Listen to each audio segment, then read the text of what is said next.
Hello, welcome back to my channel, my dear students. আজি আমি class 9-ৰ chapter 5 জীৱৰ মৌলিক একক তাৰ কিছুমান MCQ কুৱেশ্যন ডিছকাশ্যন কৰিম। আশা কৰোঁ তোমালোকৰ ভাল লাগিব। তেতিয়াহ'লে আমি দেৰি নকৰি আৰম্ভ কৰোঁ। আমাৰ প্ৰথম কুৱেশ্যনটো হৈছে যে কোষ আৱিষ্কাৰ কৰা বিজ্ঞানীজন কোন? বিজ্ঞানীজনৰ নাম কি?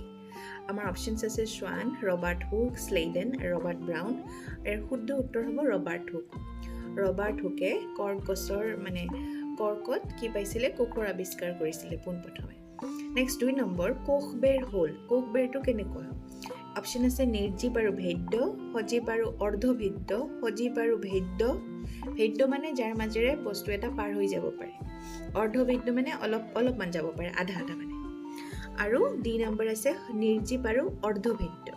তাৰ শুদ্ধ উত্তৰ হ'ব অপশ্যন চি সজীৱ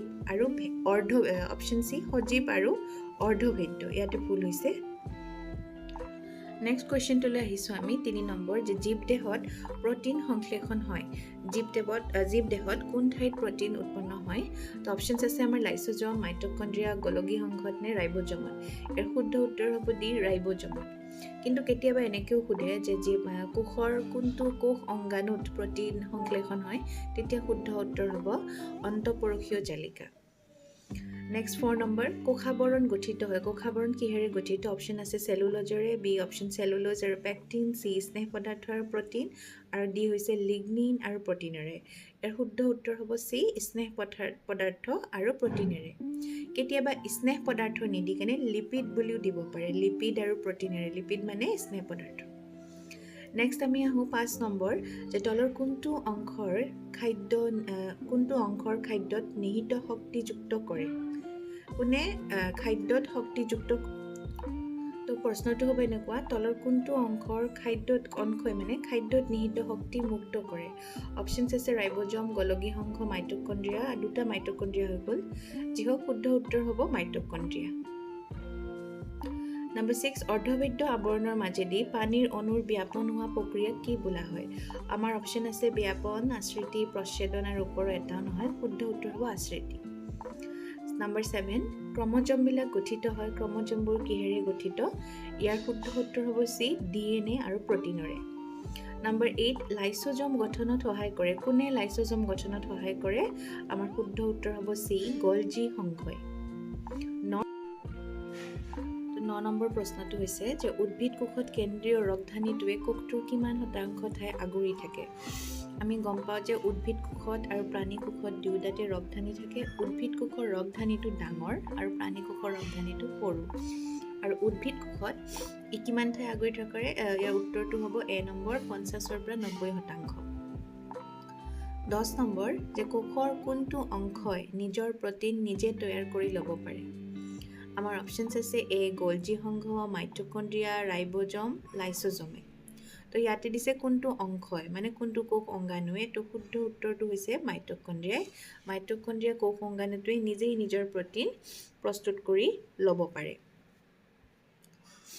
11 নম্বৰ, আৰু এইটোত কেতিয়াবা এনেকৈও সোধে, প্লাষ্টিড থাকিলে কিন্তু মাইটকণ্ড্ৰিয়া আৰু প্লাষ্টিড দুয়োটাই হ'ব। প্লাষ্টিডৰো নিজে প্ৰ'টিন তৈয়াৰ কৰি ল'ব পাৰে। 11 নম্বৰ, এমিবাই খাদ্য ভক্ষণ কৰি মজুত কৰি ৰখা অংশটোক কি বোলা হয়?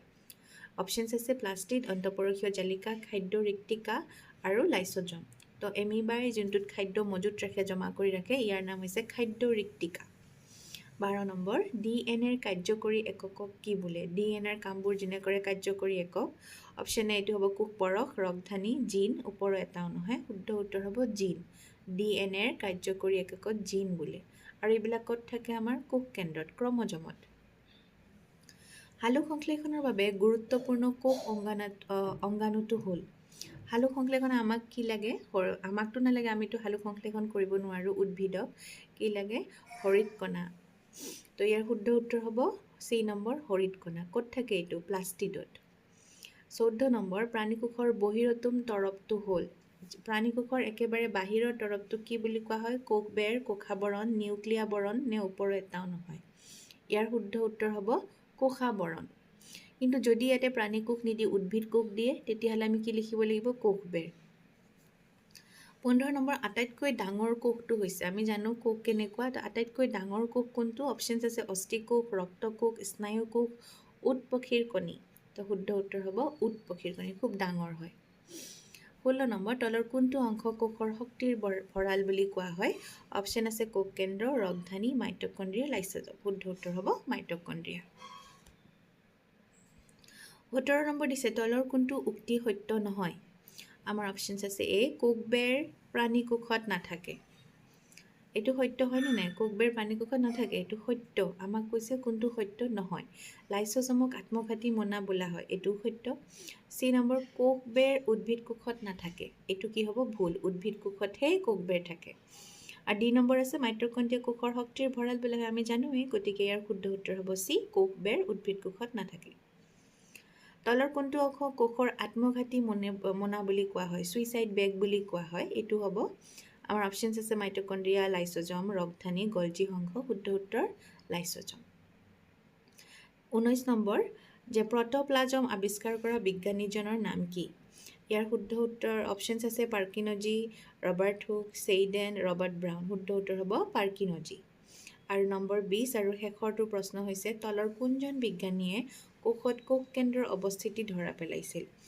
এ অপশ্যন আছে Schwann B number Leeuwenhoek C number Robert Brown আৰু ডি নম্বৰ ৰবাৰ্ট হুক শুদ্ধ উত্তৰ হ'ব চি নম্বৰ ৰবাৰ্ট ব্ৰাউন তো আজিৰ কাৰণে এইখিনিয়ে আমি 20টা কুৱেশ্যন আলোচনা কৰিলোঁ 5 নম্বৰ চেপ্টাৰৰ পৰা ইয়াৰ পিছত আমি চেপ্টাৰ 8ৰ পৰা MCQ ডিছকাশ্যন কৰিম নেক্সট ক্লাছত তোমালোকে এইদৰে পঢ়ি থাকিবা কাৰণ তোমালোকৰ পৰীক্ষাত এতিয়া 50% নম্বৰে MCQয়ে আহিব আৰু পঢ়াটোৰ পৰা খৰচি মাৰি পঢ়িলেহে তোমালোকে কুৱেশ্যনবোৰ উত্তৰ কৰিব পাৰিবা ডাইৰেক্ট প্ৰশ্ন এতিয়া নাহে গতিকে তোমালোকে বুজি মেলি পঢ়িব চেষ্টা কৰিবা যাতে শুদ্ধ উত্তৰ কৰিব পাৰিবা থেংক ইউ